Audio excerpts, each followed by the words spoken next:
She walked into the training yard wearing a faded t-shirt, a beaten backpack hanging off one shoulder, and boots so worn the laces were nearly threadbare. Her hair was tied low, nothing neat or military about it. To the recruits watching, she looked like a lost logistics worker who'd wandered into the wrong place. Laughter rippled across the field. "Army takes backstage volunteers now," someone snickered. She didn't react. She simply stood there, hands in her pockets, calm and still, like she was waiting for a signal no one else could hear. Her name was Olivia Mitchell, though no one cared enough to ask. She'd rolled into the NATO training camp in a dented pickup truck, mud cake thick on the tires, paint flaking like old bark. No one could have guessed she came from wealth, the kind that bought mansions, private tutors, and polished futures. None of that showed now.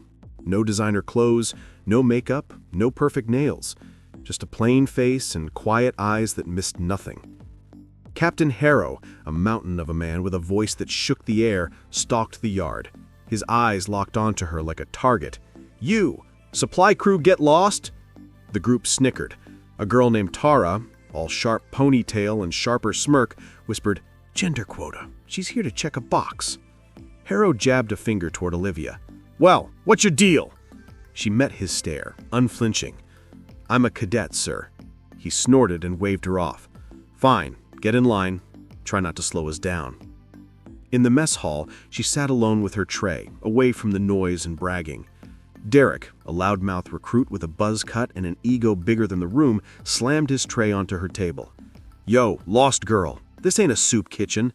Sure you're not here to wash dishes?" Laughter exploded. He flicked her tray, mashed potatoes splattering across her shirt. Olivia wiped the mess off calmly and continued eating like nothing happened. It only made them laugh harder. Training was brutal. Endurance drills under a burning sun. Olivia kept pace, quiet, steady, efficient. Her laces kept coming loose, frayed to near breaking. Lance, the golden boy, jogged beside her. "Yo, thrift store, your shoes giving up or is that just you?" He bumped her shoulder hard, sending her hands into the mud. She stood, without a word, and ran on. The laughter chased after her. During a break, Tara cornered her. "Where are you even from? Win a contest to be here?" Olivia took a slow bite of her granola bar and said flatly, "I applied." Tara leaned in closer. "Why? You don't exactly scream soldier." Olivia set her snack down, leaned forward just a slightly. "I'm here to train, not to make you feel better about yourself." Tara flinched, muttered, "Weirdo," and backed off. The rifle disassembly drill changed everything. Cadets had 2 minutes to break down an M4, clean it, and rebuild it. Lance finished in 1:43, Tara barely scraped by. Then Olivia stepped forward. No rush, no panic, hands moving like muscle memory. Every part laid out in a perfect grid. Reassembled in 52 seconds. Silence. Sergeant Polk stared. "Where'd you learn that?" "Practice," she answered, stepping back. A lieutenant muttered, "Hands that steady or special forces steady?" Whispers followed, but respect wasn't given yet. It came the day Lance grabbed her collar during a combat drill, slamming her into a wall, tearing her shirt open down the back. The recruits roared with laughter until they saw the tattoo. A black viper coiled around a shattered skull, inked deep across her shoulder. Everything stopped. The colonel, watching from the platform, stepped forward, his voice trembling. "Who gave you the right to wear that mark?" Olivia's voice was quiet, but every word hit like steel. "I didn't ask for it. It was given by Ghost Viper himself. I trained under him for 6 years." The entire yard froze.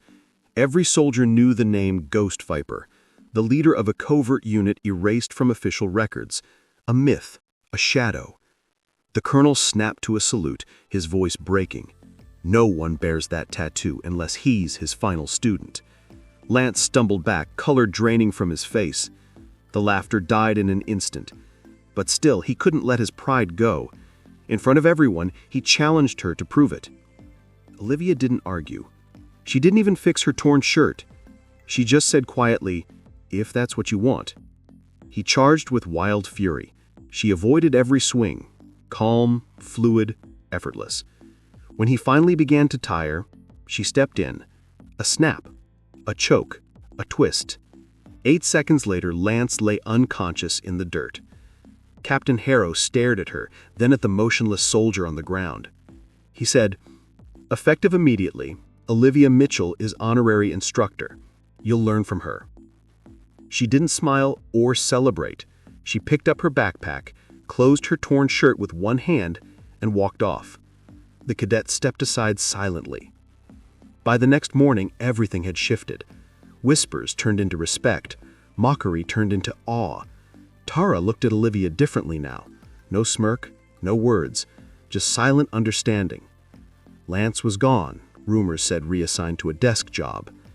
And when Olivia stood at the front demonstrating combat techniques, no one laughed. They watched. They learned. They finally understood who she was. Ghost Viper's final student. The quiet storm they never saw coming. And every step she took across that training yard echoed like a warning. Never underestimate the silent ones.